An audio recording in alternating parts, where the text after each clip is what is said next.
Welcome, worship leaders. You're going to want to take notes during this episode. You can use these 4 questions today as you think about your ministry, or you can use them with your leadership team as you start making plans for the future. Either way, we're so glad you're here for the Worship Leader Toolbox podcast. I'm joined here in the studio with Tim and Clint, and we will jump right in today. Yeah, these were actually somewhere along the way I ran across a PDF on the internet of high-impact church boards written by a guy named T.J. Addington. And I don't know how this, I guess it's a book, but somehow it was out on the internet. I just perused through it, and then these questions stuck out. And I've thought about these questions a lot since then, and they are great for anybody serving in ministry leadership and helping your church move to the next direction. And I think we've talked about these before somewhere, but I'm not sure if we did or not. So we thought we'd do a podcast here for worship leaders with these questions. Yeah, for sure. And these are good, and I can see them being used at your worship team gatherings or with your team members or leaders, or even honestly, these are questions that like your whole church staff or ministry team can really take a look at. But I'm just going to go in and share the 4 questions real quick, and we can talk about them, and then we'll wrap up. But here they are. Here are the 4 of them. The first one is, who are we? The second one is, why do we exist? Third one is, where are we going? And the fourth one is, how will we get there? Yep, these are really good, and it gets you thinking about your ministry role. And here's just a couple thoughts, and really our podcast script today is wide open. Like, we're just going to throw out things based on these questions. But a couple thoughts to get us started. One is that clarity is a huge deal for you as a leader, and it's really an important part of what we do. Clarity for what you're trying to accomplish, where you're headed. People are going to respond to that, and it's always going to help take it up a notch. And the second thought, just in general about these questions, is that taking steps is really the only way to grow your ministry. So if you're waiting around for the one big day that you're going to overhaul it all, that day's never going to come. You're going to have to take steps just to improve and get things going. And it's those little steps, kind of daily and weekly, that everything's going to change, and you're going to create conditions where you're really excited about where you're serving. So you really can't grow overnight. And so these questions kind of help you think about, all those things. So I don't know what else comes to mind for you guys, but there's a lot in these questions, that's for sure. Yeah. So for me, it kind of makes me think of a couple weeks back in our student ministry, we were talking about 2 Corinthians 6, where Paul was talking about being equally yoked, okay? And then that obviously went to like, so we throw eggs at people, student ministry, where do they go? But then, so it talked about what a yoke was, and talking about how... They probably cracked themselves up thinking about that. Oh, no. Well, they weren't scrambled about it, but so we talked about like the actual device of a yoke that held animals together, right? And how we did that activity where it's like, okay, you guys you do a race or whatever, and it's like, okay, one person, you have to walk slower, or you have to only hop on one leg. And we talked about being equally yoked. Well, like how difficult it is, and how you're going to not go on the straight line, or you're going to go left or right, or you're going to try to go different directions. And these questions, to me, puts a team equally yoked. If we can answer these questions and we know these answers, well, you're going to be equally yoked, and you're going to be pushing full steam ahead in the same direction. Yeah. So that's true. I like this. I like these questions. And also these questions can, some of this changes. Oh, yeah. Just some of the things like, where are we going?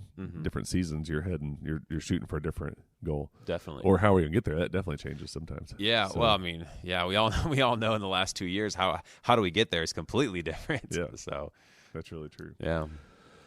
Well, one of these questions is, who are we? And that really does deal with kind of the DNA of your group. And I think, I haven't done this in a while. We've done it before with our worship team, but I think if we sat down with everybody around dinner, that's probably why we haven't done it, because we haven't sat down around dinner in a while. But if we sat down, everybody's sitting around together, and we ask, who are we as a group? There would really be some amazing and interesting answers. A lot of conversation would happen, like, how did this begin? How did you get involved in this? Who are we as like a team, and helping people see that there's a difference between what we were and what we are now, and how your life is different, being a part of, not being a part of this, and all of a sudden being a part of it. All that stuff kind of helps us figure out the DNA of our group. and that whole thing kind of kicks it off.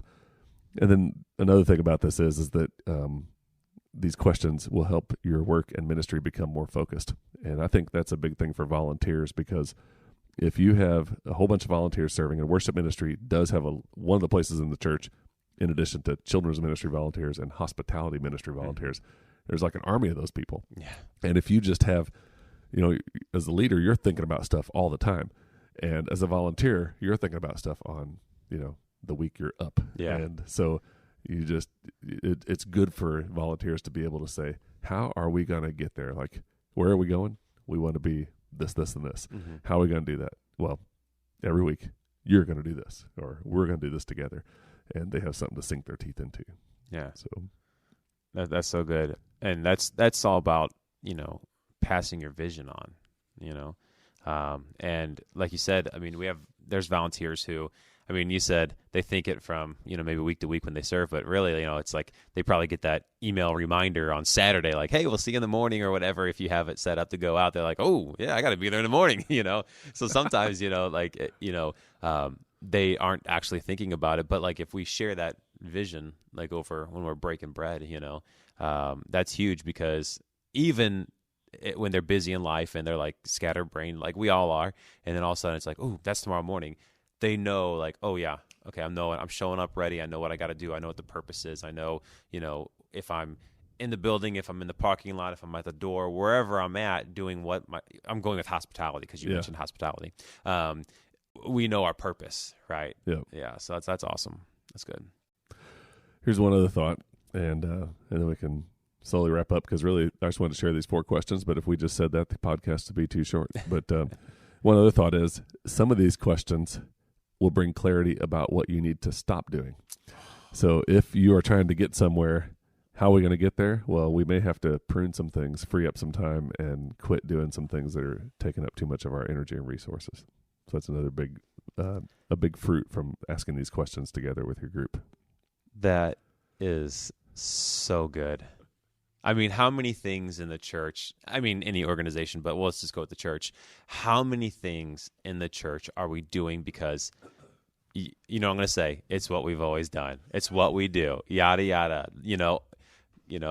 Great grandma such and such started this and we're still doing it. And it's not to say that those things are actually bad, but like if everything we're doing isn't lining up with our purpose, then even if it's a good thing, we don't need to be doing it.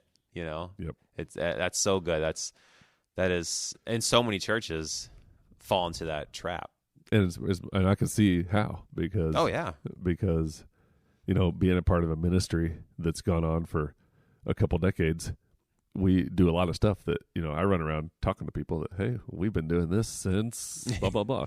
And their response is awesome. I mean, like it's just like human nature. Like if it's happening, it's hard to get out of the tradition mindset. Yeah, tradition about anything, not just traditional stuff. But so I could definitely have a heart for why people stick with things longer maybe than they need to. Yeah, and so that's a big part of it. But the mission isn't for the mission of the church is not longevity, because there's a life cycle to every church, and is not for a string of things that you can look back on and say, I did that for 30 years. If that happens, that's good, and God can use that faithfulness. But really, the mission of the church is to invite people in to be grown as disciples and all that. So if we're doing something that's preventing that, then it has to go, and that's pretty tough.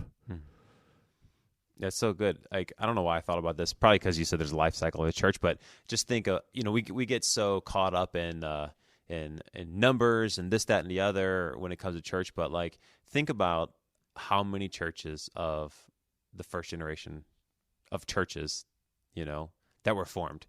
How many of them are around today?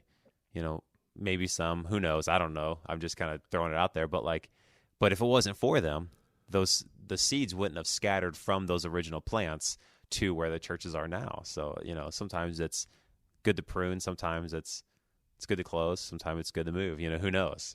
So that's so good. Yeah, and that really could be a whole other podcast we can wind down after this. But what's amazing is that if you think about a church plant and the people that sit there and sit around the booth at Wendy's and dream and write on a napkin about, hey, what we're going to do this week and this year and our goal and vision. Well, then something launches and they're going, they're moving. Yeah. Then all of a sudden, these young people that plant this church all of a sudden have kids. Yeah. And so their kids show up and they never get to experience sitting around at the restaurant trying to get the church off the ground. They're just experiencing the church. And so all of a sudden structure forms because these parents are like trying to get their kids to have the wildfire of like what church planting was about.